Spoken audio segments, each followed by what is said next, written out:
So in this 40K podcast, we are going to take a look at Dire Avengers for Eldar, asking the question, what role do they have? Where do they fit on the tabletop? And I'm going to share some of my experiences in playing this unit. And I have to say, in terms of the diversification and all the Eldar units out there, this is a primary unit in my Footdar list. This is the spearhead on here. So I feel very passionate and very strong in utilizing this unit.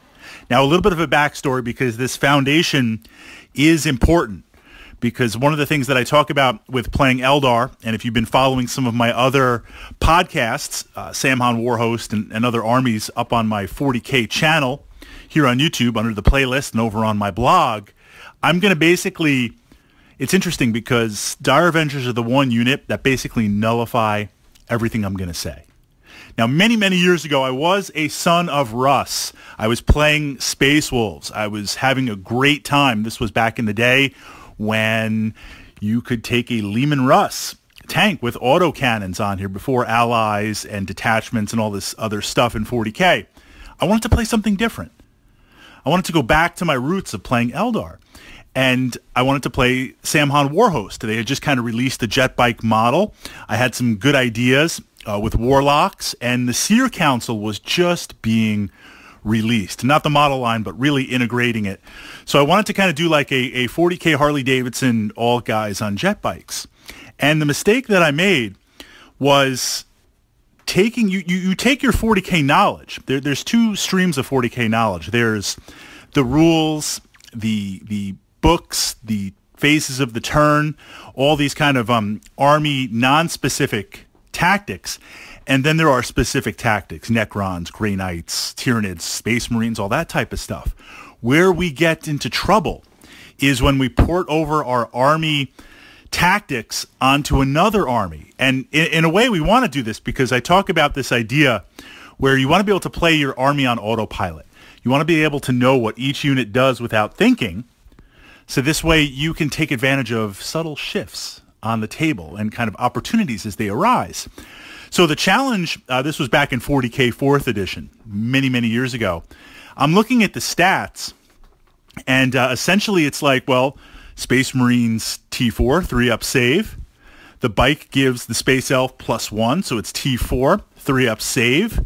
Bolters are kind of like shuriken catapults in terms of shots and in terms of strength and volume on there. Shorter range, but the bike can move at the time 12 inches as opposed to 6 of a Space Wolf. Oh, forget about the bikes were like 28 points each, and a Space Wolf was 14 points on there. But looking at that aside, I'm like, well, they play like Marines. And that's where I got the very first game. I was very proud. I played against Brother Captain James, his Tyranids. And he obliterated me. Now, in all fairness, James is an amazing 40K player. So I probably should not have gone in playing my very first game against him. He showed me no mercy, not that he should. But he tabled me so hard, and it was such just a crushing defeat. I was ready to drop kick the army into the trash right there. And the next couple of games, I did a little bit better. But the fundamental flaw was I was making the mistake of playing my jet bikes like Marines. So when playing Eldar and the specialized units and the different roles, we don't want to do that. I say that now because with Dire Avengers, we do want to do that. And those of you who also play Eldar, I would appreciate your comments, your feedback here, and also on my blog, where I've also posted up kind of a follow-up article on this. The link is underneath this podcast. They work like Marines. So one of the things that we're trying to do with tactical Marines. Now, yes, we've got specializations with Primaris, we've got Assault Marines, we've got Terminators, we've got vehicles, but the generic tactical squad, fleshed out, fully kitted out, whatever way you're going to do it, it tweaks it a little bit, but essentially they're a stopgap unit. They're just good enough that you could engage a unit one step above, meaning I could go against a dedicated shooter unit. I could go against a dedicated assault unit. I can split my tactics and put them in the center of the table and be like, look, just hold this point for a turn or two. They are just good enough to buy you some time. If the dice are good, if the Emperor wills it, you might actually win. And I'm not saying like sacrifice units for nothing, but you know there's times where you can't be everywhere on the table, and you want your dedicated units, and by dedicated, if I'm talking Eldar, fire dragons are going to slag anything. So I need to literally point and click and be like, fire dragons need to take this unit out. And my guardians with my wraith lords, they're going to be pushing up from the back. They need to be at this point on the table by turn 2 or turn 3.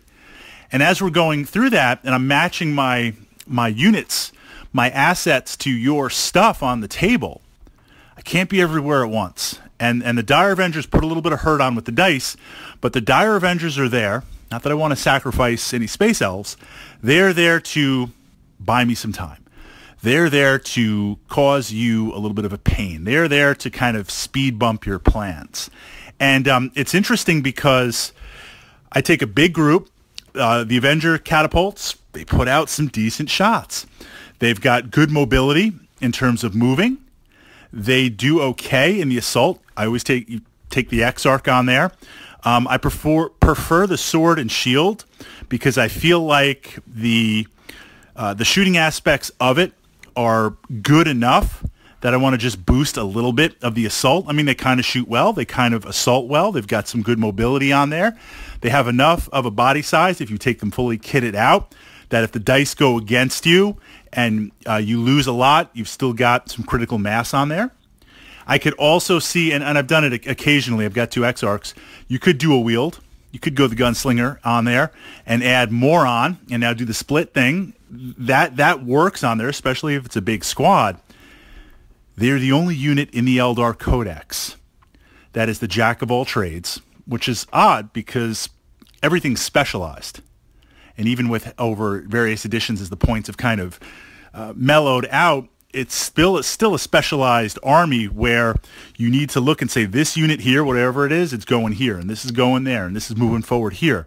Dire Avengers are like, I don't have an answer yet, so I'll send in the Dire Avengers. Or I'll send them forward to engage the brunt of whatever my opponent. Last game against Tyranids, I threw them up the center of the table. I mean, they paid a heavy price. They got wiped out. You know, it is what it is. But what that forced with the big unit size and the amount of DACA, the dice that I was putting out there, that forced my opponent's Tyranid army, he had a lot of stuff. I really wasn't quite sure. It wasn't a mono build army, meaning you could look at it and obviously say, okay, this is what they're going to do. There's like 3 or 4 things I think he could have done with this army very, very quickly, flipped very, very fast. And I wanted to force his hand. I wanted to send some stuff up there that it's like, look, bro, what are you going to do? Boom, Dire Avengers up there. They've got just enough of bite, just enough of a threat that they can respond to a variety of tactics on the table. That is how I see utilizing them. Playing them exactly like tactical Space Marines, even though they're a space elf, so we take the bigger unit size. Your thoughts on playing them?